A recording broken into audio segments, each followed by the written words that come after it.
eo amin'ny tontolon'ny fifamoivoizana no anoizantsika ny fampahalalam-baovao nanomboka tamin'ity androany ity ary dia falaharana TBA no natolotra ho an'ireo fiara izay nangataka an'izay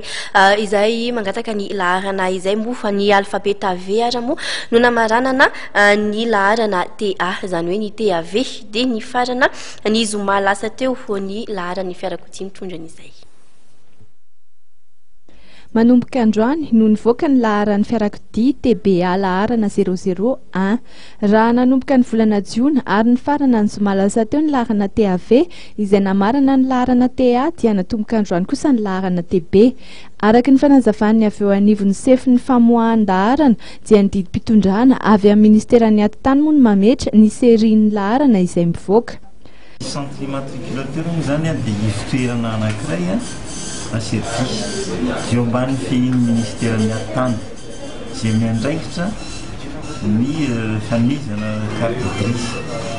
maromaro tokoa zany fanomezana laharan'ny fiarakodia na ny matriculation dia fanaovana mutation dia io koa moa ny manome ny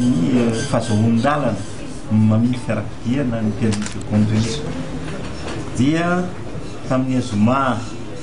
lasa teo zany tapitra indray ny laharana ny série TAV dia nanomboka androany alatsinainy faefatra ambin'ny folo volana janoary 2013 zay zany dia nanomboka ny laharana ny série TBA. Raha oharina tamin'ny taona 2014 dia somary niakatra hoy ny tompon'andraikitra eny anivon'ny fitoerana famoahana ny laharan'ny fiarakodia ny isan'ireo olona tonga eny an-toerana ny karakara ny taratasy momba ireo ilaina amin'ny fananana fiara. Raha ny fanomezan-dalana hitondra fiara ohatra dia miisa 7,940 alina ireo nanao izany ny taona 2014.